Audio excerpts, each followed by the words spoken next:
സ്നേഹമുള്ള സഹോദരങ്ങളെ, പ്രഭാതവന്ദനം. ഇന്നത്തെ സുവിശേഷത്തിൽ നമ്മൾ കാണുന്നത് പത്രോസിൻ്റെ അമ്മായിയമ്മയെ സുഖപ്പെടുത്തുന്ന ഈശോയെയാണ്.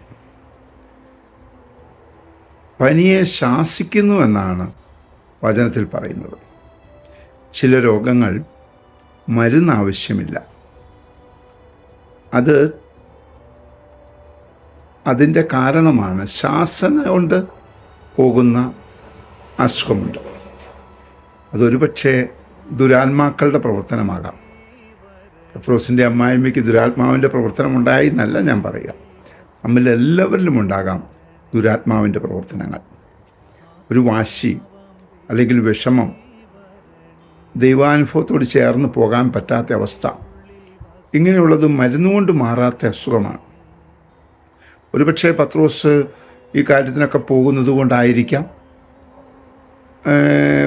ഒരു ബുദ്ധിമുട്ട് ചിലപ്പോൾ ചില കുടുംബങ്ങളിലും അങ്ങനെയൊക്കെ സംഭവിച്ചേക്കാം. ചില സഹോദരങ്ങൾക്ക് തൻ്റെ ഭർത്താവ് അങ്ങനെ പോകുന്നതിനോട് യോജിപ്പില്ലായിരിക്കാം, ഭാര്യ അങ്ങനെ പോകുന്നതിനോട് യോജിപ്പില്ലായിരിക്കാം. അവിടെ ഈശോ കടന്നു വന്ന് ശാസിക്കുന്നതായിട്ട് പറയുന്നുണ്ട്.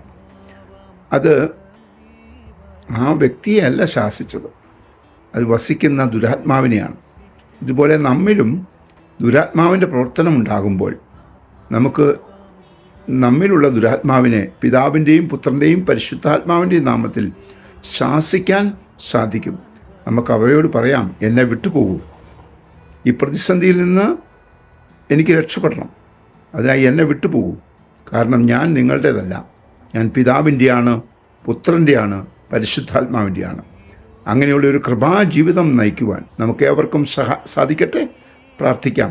പരിശുദ്ധ അമ്മേ സഹായിക്കണേ. വിശുദ്ധ ഔസപിതാവേ ഞങ്ങൾക്ക് വേണ്ടി പ്രാർത്ഥിക്കണേ.